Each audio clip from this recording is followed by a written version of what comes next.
Bonjour Théa. On a remarqué justement au dernier match, Davies n'était pas justement à côté de toi. Comment tu as su un petit peu t'adapter? Parce que généralement c'est un duo qui marche bien et qui est constant. Et comment tu te prépares au match de demain? Et même si on ne sait pas encore la compo, est-ce que tu penses que ce sera le même duo que la dernière fois ou tu vas retrouver ta coéquipière? Bah, ça, je sais pas, faut demander à la coach, je lui demanderai après. Après, en ce qui concerne les différents duos, je pense, ce qui fait la force du groupe, c'est qu'on a plusieurs complémentarités et bah, on arrive à bien s'entendre avec plusieurs coéquipières et heureusement, donc que ce soit Uldocine ou Davis, je pense qu'avec les deux, je m'entends bien et on arrive à performer ensemble. Le Paris FC, c'est 2 points, 2 matchs nuls avec cette déception parce que face à Louvain, vous aviez le score. Et justement, au dernier match, vous êtes passé à ça au Real et ça s'est joué un peu à la fin. On l'a vu aussi un peu avec l'Olympique lyonnais.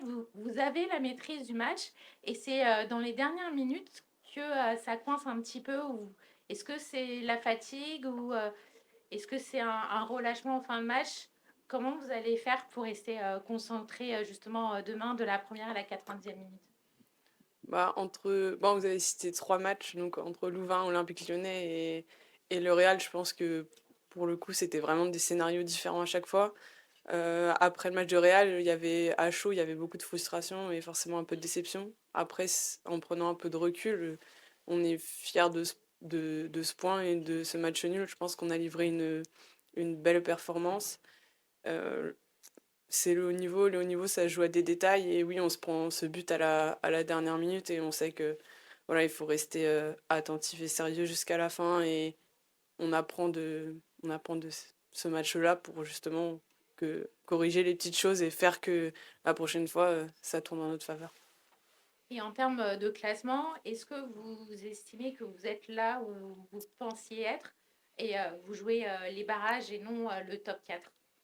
Je pense qu'on a commencé cette phase de poule en se donnant, voilà, on voulait se qualifier, donc être dans les 12 premiers, on n'avait pas forcément de limite, donc je pense que tout est encore jouable et les cartes sont entre nos mains, donc euh, oui, là on voulait être et je pense que demain soir, j'espère qu'on sera là où on voudra être. Merci. Moi, j'ai des questions pour Sandrine. D'accord. Bonjour Sandrine, est-ce qu'on pourrait faire un point sur le groupe, sur les blessures? On sait que malheureusement, Corboz a eu les croisés, donc c'est un petit peu compliqué. On sait que Melouen, elle revient de sa blessure. Comment va votre groupe un jour face à Benfica? Euh, Bonjour. Après, oui, on a Daphné pour une grande partie de la saison, si ce n'est toute la saison. Après, concernant mon groupe, à l'heure actuelle, voilà, j'ai Jelinska qui s'est blessée il y a 2 jours à l'entraînement. Sinon, toutes les autres sont aptes pour le match contre Benfica. Et en termes d'attaque, est-ce que vous privilégiez plutôt un duo avec Clara, Matteo et Azaro, ou vous allez peut-être en mettre une sur un début de match et après apporter un peu plus de fraîcheur pour justement toujours avoir ce pressing sur Benfica? Non, pour l'instant, les options, j'ai jamais joué avec deux attaquantes. Je joue avec 3 depuis le début de la saison, donc les options, elles sont en fonction de l'adversaire, de ce qu'on voit ou ce qu'on peut utiliser comme problématique ou comme force pour les contrer et essayer de trouver la solution. Après, pour l'instant, j'ai des options différentes avec des profils différents, des qualités différentes, mais voilà, je cherche avant tout à ce que mon équipe soit équilibrée sur le plan d'animation défensive, mais aussi offensive. Donc après, pour l'instant, Clara et Lorena ont souvent et régulièrement joué ensemble, mais elles sont associées à une troisième joueuse. Voilà, c'est Lorena pendant un moment n'a pas joué. Voilà, c'est aussi la forme du moment qui prévaut pour les choix que j'ai à faire. Je dis souvent que c'est celles qui rentrent sur le terrain en fin de match qui font gagner les matchs, ou en tout cas, elles permettent à l'équipe d'avoir un peu plus de dynamisme et à mon sens, ce sont elles qui doivent faire basculer les matchs en notre faveur. Donc j'attends quand on débute ou quand on rentre, qu'on soit performant sur le temps où on joue.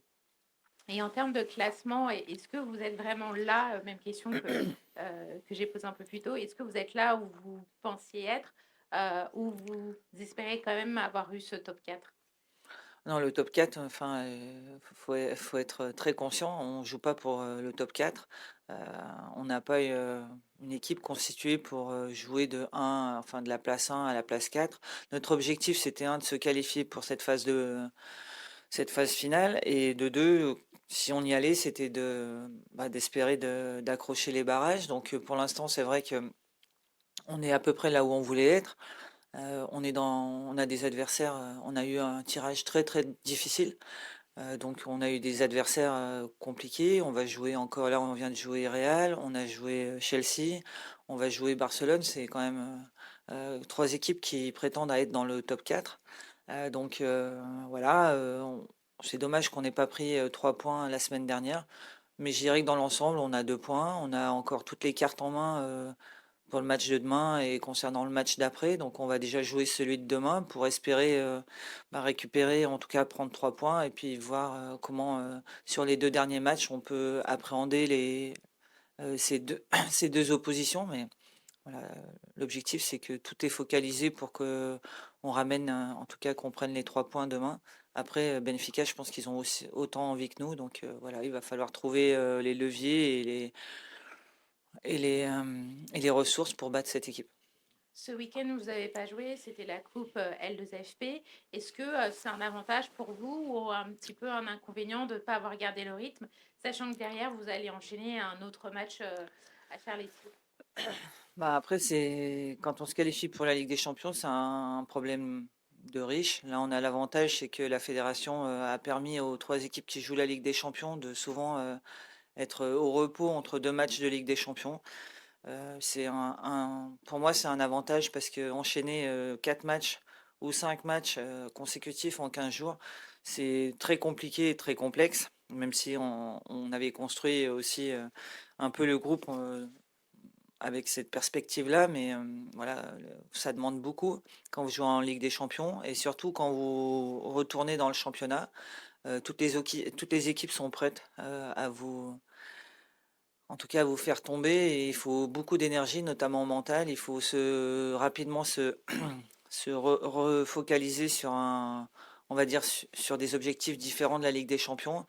Et ça demande beaucoup d'énergie, ne serait-ce que de se concentrer, de se préparer et surtout de lutter, hein. Et sur le long terme, je pense qu'on peut perdre des points quand on enchaîne beaucoup de matchs. Là, on a la chance de pouvoir avoir 8 jours pour se préparer. Pour moi, c'est un avantage parce que quand on va enchaîner en décembre, championnat, Ligue des Champions, championnat, Ligue des Champions, championnat, c'est très difficile, d'autant plus que certaines joueuses arriveront de semaines internationales, elles auront peut-être fait 2 matchs, voilà, donc ça fait 7 matchs en 20 jours, 22 jours. C'est très compliqué, donc tous les temps où on peut récupérer, pour nous, c'est un certain avantage. Et justement, j'avais parlé le changement.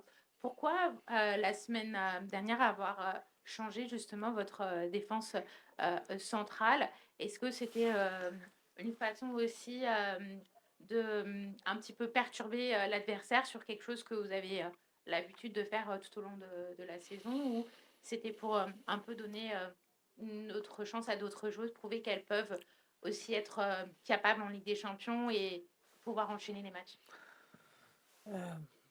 Toutes les joueuses que j'ai dans mon effectif sont capables de jouer un match de Ligue des Champions. Elles ont été choisies pour ça. Donc après, on fait des choix en fonction de la forme, en fonction des problématiques que nos joueuses peuvent poser à l'adversaire. La paire Davis-Greboval a joué pas mal de matchs depuis ce début de saison, mais les saisons précédentes, Uldocin et Greboval avaient quasiment fait toutes les saisons il y a 2 ans, toute la campagne européenne, c'est des associations qui ont l'habitude de jouer, comme Davis avec Uldosine en fin de saison passée. Après, j'ai des joueuses qui sont complémentaires, j'ai des joueuses qui ont des qualités différentes. Avec quand j'associe 2 joueuses sur la ligne arrière, en tout cas dans la charnière centrale, peut-être que des fois il y a plus de qualité technique et parfois plus de qualité athlétique. C'est aussi fait en fonction de l'adversaire et de ce qu'on recherche. Mais voilà, quelles que soient les joueuses, je pourrais associer aussi Tennyson Sissoko, quelles que soient les 4 joueuses sur la défense centrale. J'ai entière confiance. Après, ce sont des choix et c'est pas forcément parce que une démérite plus que l'autre. C'est à un moment, il faut décider. C'est moi qui décide et c'est aussi en fonction de ce que je souhaite ou de ce qu'on peut appréhender face à l'adversaire.